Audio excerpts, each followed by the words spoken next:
ada 2 lampiran lain yang terkait dengan rancangan undang-undang Badan Pembinaan Ideologi Negara. Pemerintah ideologi Pancasila, rancangan undang-undang Badan Pembinaan Ideologi Pancasila BPIP yang selama ini sudah ada. Di depan, Pak.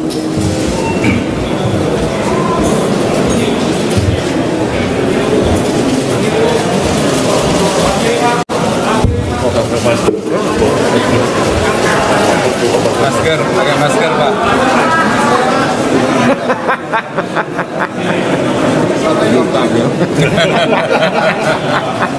Kena denda Pak Prabowo. Kena denda tuh Pak juga.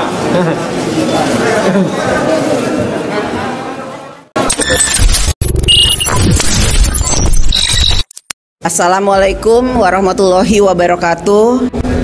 Salam sejahtera bagi kita semua.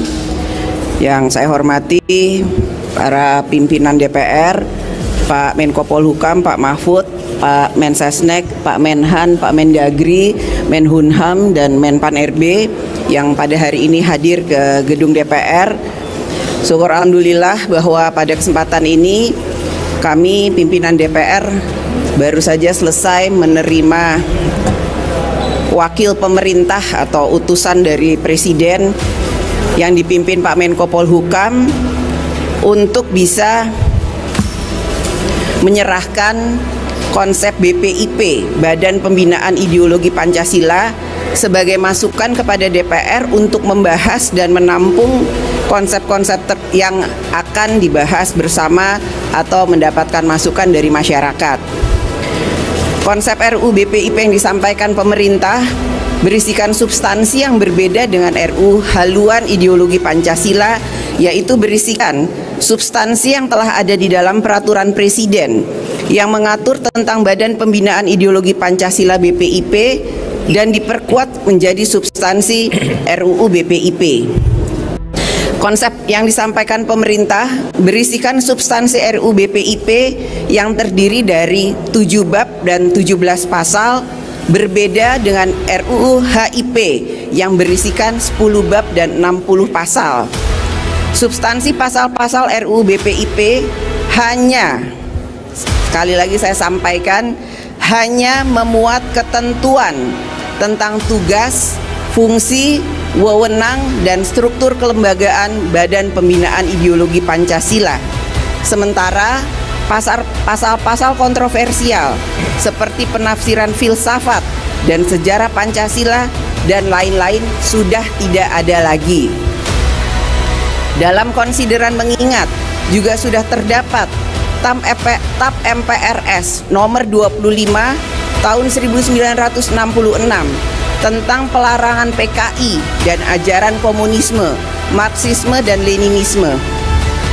DPR dan pemerintah sudah bersepakat bahwa konsep RUU BPIP ini tidak akan, sekali lagi, tidak akan segera dibahas, tetapi akan lebih dahulu memberikan kesempatan yang seluas-luasnya kepada masyarakat untuk ikut mempelajari, memberi saran, masukan, dan kritik terhadap konsep RUU Badan Pembinaan Ideologi Pancasila tersebut. DPR bersama pemerintah akan membahas RUU Badan Pembinaan Ideologi Pancasila tersebut apabila DPR dan pemerintah sudah merasa mendapatkan masukan yang cukup dari seluruh elemen anak bangsa, sehingga hadirnya rancangan undang-undang Badan Pembinaan Ideologi Pancasila ini menjadi kebutuhan hukum yang kokoh bagi upaya pembinaan ideologi Pancasila melalui Badan Pembinaan Ideologi Pancasila.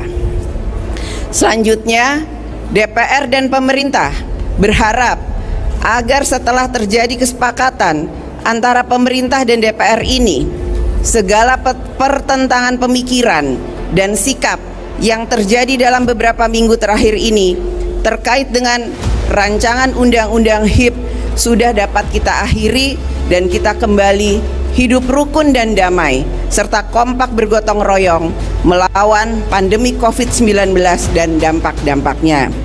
Selanjutnya kami meminta Pak Menko Polhukam untuk bisa memberikan tambahan dan masukan terkait dengan pertemuan hari ini. Silakan Pak Menko Polhukam. Terima kasih Ibu Ketua DPR RI Ibu Puan Maharani dan pimpinan yang lain Bapak Aziz Samsudin, Bapak Zulkifli Dasko, Bapak Rahmat Gobel dan Bapak Muhammad Iskandar. Saya mewakili pemerintah membawa surat Presiden hari ini. Saya Menko Polhukam ditemani oleh Bapak Menteri Sekretaris Negara, Bapak Menteri Pertahanan, Bapak Menteri Hukum dan HAM, dan Bapak Menteri Pan RB, Menpan RB, dan Menteri Dalam Negeri. Tadi seperti disampaikan oleh Bu Ketua DPR, saya membawa surat Presiden yang berisi 3 dokumen. Satu dokumen surat resmi dari Presiden kepada Ibu Ketua DPR secara resmi untuk sampai ke DPR. Lalu yang ada 2 lampiran lain yang terkait dengan rancangan undang-undang Badan Pembinaan Ideologi Negara.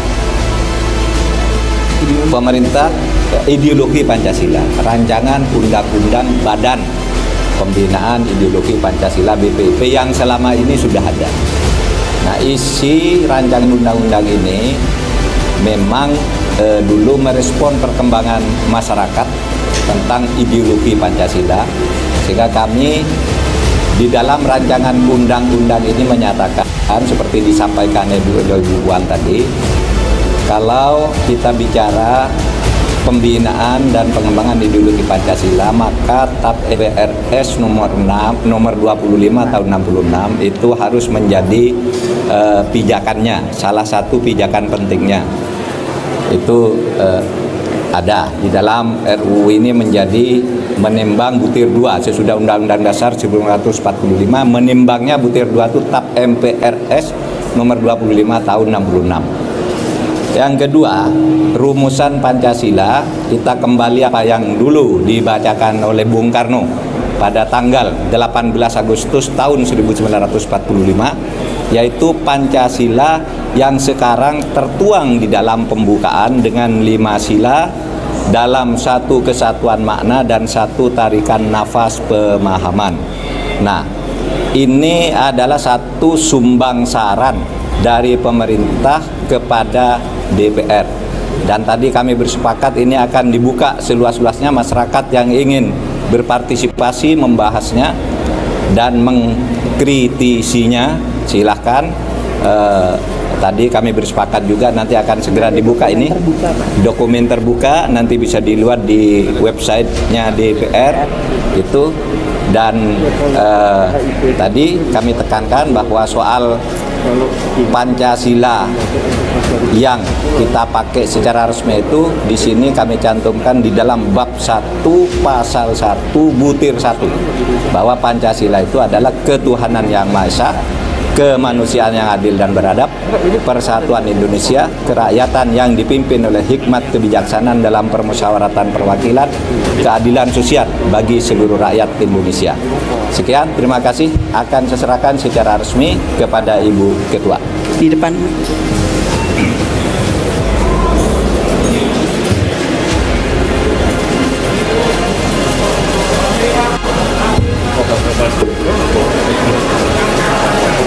Masker, pakai masker Pak.